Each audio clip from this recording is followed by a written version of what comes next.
I personally, on a personal level, found it probably without that the toughest thing I've done as an actor.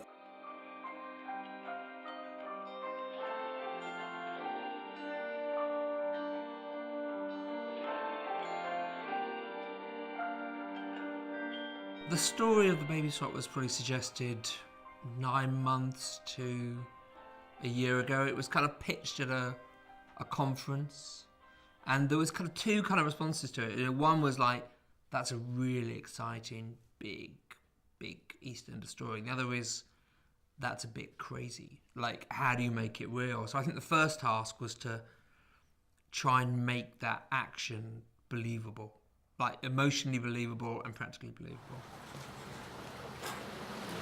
Is that my son?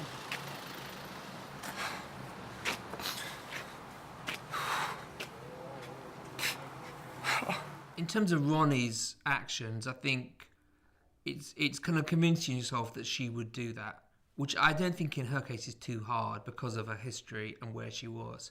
And then it really is about just tracking through what the sequence of events would be, and if you'd kind of believe it. You know, how would you, for example, how do you avoid Kat having spent a lot of time with that baby and bonded and knowing every tiny detail on its face? The same for how do you avoid having loads of photos of the baby? It's lots of practical considerations like that. In a way, it's not that complicated. It's just about going through and working out each tiny detail and making sure that's convincing.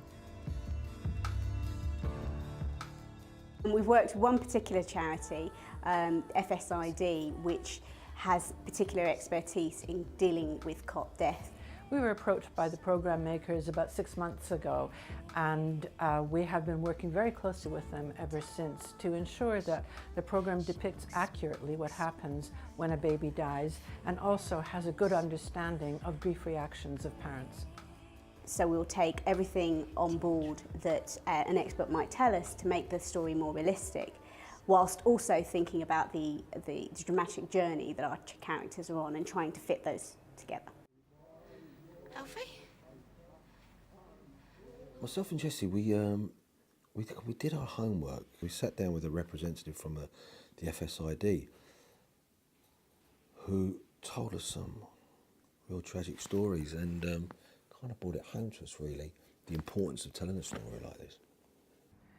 To help promote an accuracy of the whole situation, we brought a bereaved parent to speak to the cast and to the writers, and it was a very, very moving and emotional occasion. And so that, for me, as an actor, I felt I need to do these people justice and to put across, you know, the pain and the suffering of it all.